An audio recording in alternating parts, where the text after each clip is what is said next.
So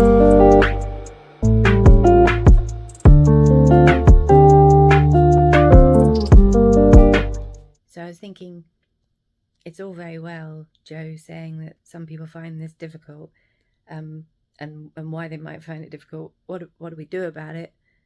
I think start point is just recognizing that that's not a simple answer. Just like working out what the problem is isn't simple, and allowing it to not be a simple answer. Like, it is complicated, and it's okay that it's complicated. It's right that it's complicated, and you won't necessarily know, and I definitely don't know, and I'm sure there's lots of people out there who know far better than me.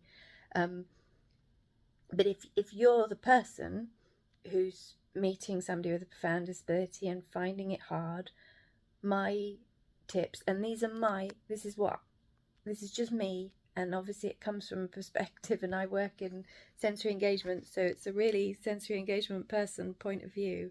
But I would say get so that you're seated at a similar level to them in a way that you feel comfortable with. So it might be facing them like with your knees together, so that you're on, you're making face-to-face contact with them like that. I don't find that comfortable, so I'm much more likely to sit alongside somebody, because as an autistic person I find direct face-to-face contact very difficult. I find eye contact very difficult, and there is sometimes an assumption that people with PMLD will always be fine with it, and maybe they are, maybe they aren't, just like anybody else, because they're just people, aren't they? So sit in a way that you find comfortable. Try and notice whether they find it comfortable, because obviously if you sat knee to knee with me and looked me in the face, you would know from my physicality that I did not find that comfortable. So notice, like, are they okay with me sitting like this?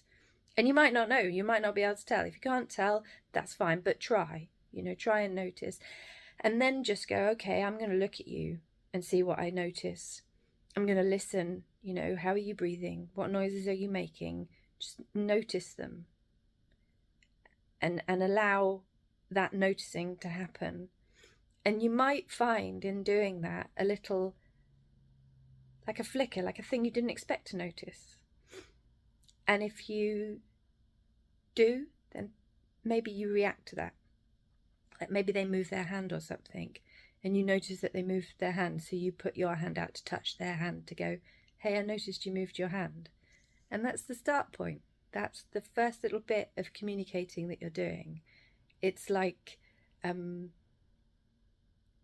the moment when you meet somebody and you're brave enough to say hi, like, I'm new here. So the tip to you would be to sit there and physically be with them, and then to try and notice them at a sensory level. What do they look like? What are they not so much what are they doing, but how are they being? And if there's a little bit that you can respond to, then respond to it. And that's a good start in my books. I'm aware that there are other, like, sometimes people are supporting.